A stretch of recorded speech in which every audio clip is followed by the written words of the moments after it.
Scrap quilts are not what you think they are. They're not easy, they're not free, and half the time, they're not even cute. Let's jump into why scraps are lying to you and how to make them work for you. Let's get into it. Let's talk about scrap quilts being free. I have this bin of scraps right here that I've already paid for. This isn't something that just landed here in my scrap bucket. These are things that have come from quilts that I've already finished, quilt kits I've already used, pre-cuts that I've already taken pieces out of, and just the leftovers from a project. Now, just like when you order out and you get some food, it arrives, you don't just throw those leftovers away because you can't finish them all in a day, but at the same time, you don't keep the ones that weren't that great. Now, the very first thing that we need to do with our scrap projects or our scrap bins, because we all have them, is identify what we're keeping and what we are not.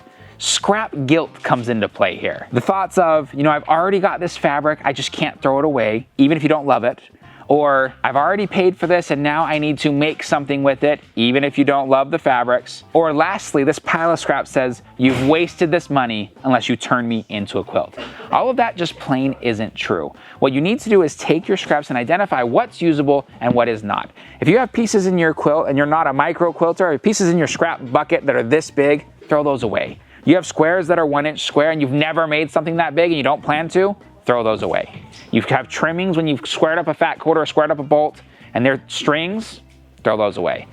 Unless you have another plan for them. If you're gonna use it as a stuffing for a dog bed or something, great, have a pile for that, but not in your main scrap bin.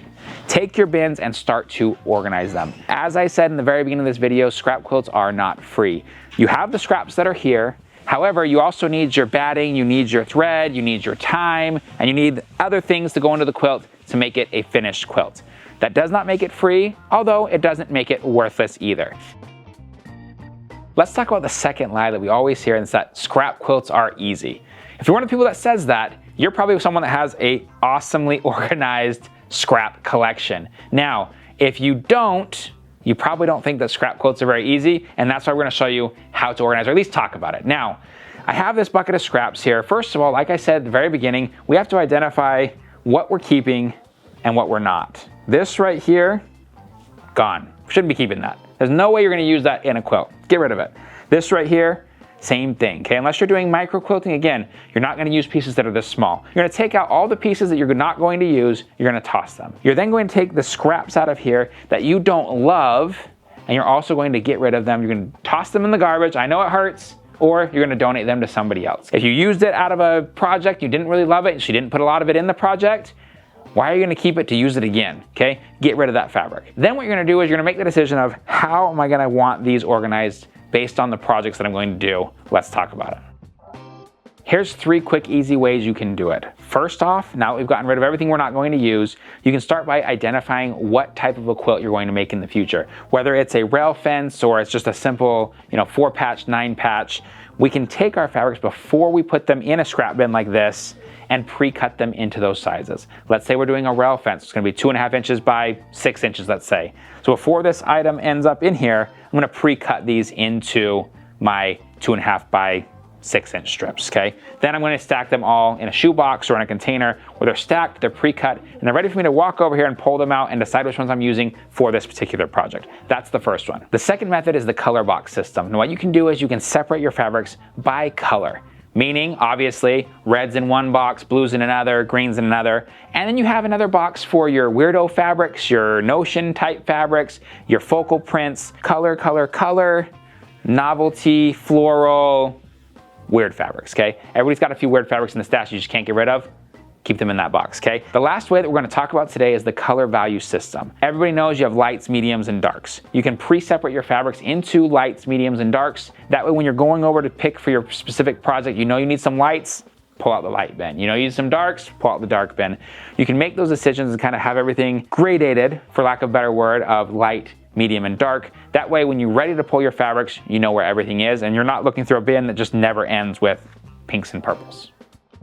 Now let's talk about the one that nobody wants to talk about, ugly quilts. Now, there's the age-old adage that ugly quilts still keep people warm.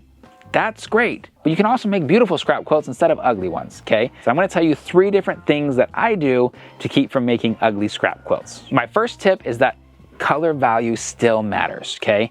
If you have all of the fabrics that are in your quilt and they're all kind of a medium tone, everything mushes together and it doesn't look awesome. You still want to keep your light value, dark valued fabrics kind of separated. That way, when they go together, you have a pop of color and you can actually see the pattern that you're going for. If everything's all the same, it's all dark, it's all medium, it's all light, things just mush together and it doesn't look good. I'm sure you've also heard, which is our second thing here, that if it's ugly, just cut it up smaller. Now, does that work for an ugly quilt? Yes, but you guys don't make ugly quilts, you make beautiful quilts.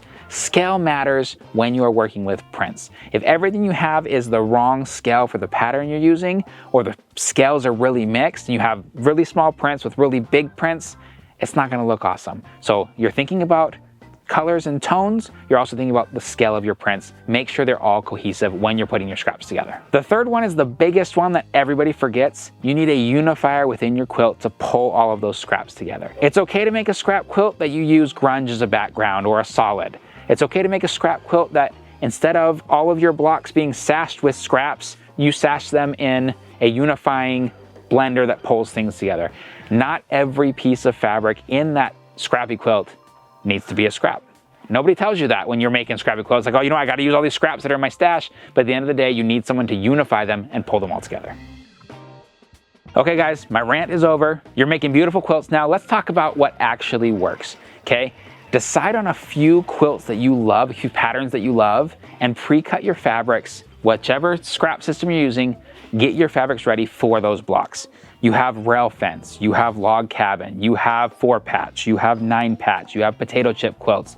Any of those look great in scraps as long as you follow the steps that we already talked about. Get your fabrics in a position where you can find one of those patterns that you know you love and start preparing your scraps to make those quilts.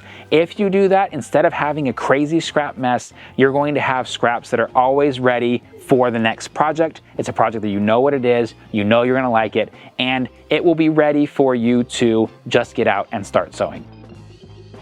Guys, if you've enjoyed this video, instead of commenting and saying, hey, I liked the video, comment and tell me what scrap system you use and what scraps you're organizing in your quilting studio so I can see what everybody likes and we can make a part 2 of this video to really go into depth on what the majority says. Guys, my name is Brody. See you next time.